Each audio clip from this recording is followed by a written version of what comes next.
ನಮಸ್ತೆ. ಈಸಿಯಾಗಿ ಮೊಳಕೆ ಕಾಳಿನ ಸಾಂಬಾರು ಹೇಗೆ ಮಾಡೋದು ಅಂತ ನೋಡೋಣ.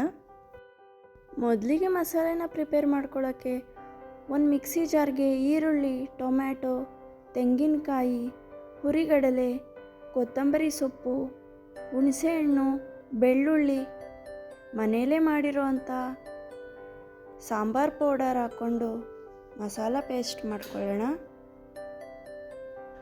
ನೆಕ್ಸ್ಟು ಒಂದು ಕುಕ್ಕರಲ್ಲಿ 2-3 ಸ್ಪೂನ್ ಎಣ್ಣೆ ಹಾಕ್ಕೊಂಡು ಒಗ್ಗರಣೆಗೆ ಜೀರಿಗೆ, ಬೆಳ್ಳುಳ್ಳಿ, ಒಣಮೆಣಸಿನ್ಕಾಯಿ, ಈರುಳ್ಳಿ ಹಾಕ್ಕೊಂಡು ಫ್ರೈ ಮಾಡ್ಕೊಳ್ಳೋಣ.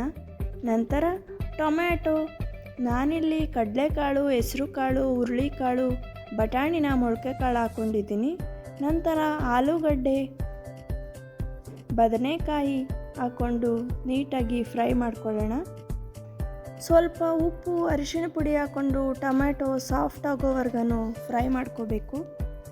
ನೆಕ್ಸ್ಟು ಇಟ್ಕೊಂಡಿರೋ ಅಂಥ ಮಸಾಲ ಹಾಕ್ಕೊಂಡು ಒಂದು 30 ಸೆಕೆಂಡ್ಸ್ ಹಾಗೆ ಬಾಡಿಸ್ಕೊಂಡು ಕನ್ಸಿಸ್ಟೆನ್ಸಿಗೆ ತಕ್ಕಷ್ಟು ನೀರು ಹಾಕ್ಕೊಂಡು ರುಚಿಗೆ ತಕ್ಕಷ್ಟು ಉಪ್ಪು ಹಾಕ್ಕೊಂಡು ಬಾಯ್ಲ್ ಆಗೋವಾಗ ಕೊತ್ತಂಬರಿ ಸೊಪ್ಪು ಹಾಕ್ಕೊಂಡು ನೀಟಾಗಿ ಕೈ ಆಡಿ 3 ವಿಷಲ್ ಕೂಗಿಸ್ಕೊಳ್ಳೋಣ.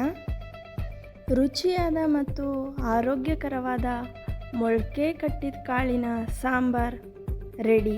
Thank you.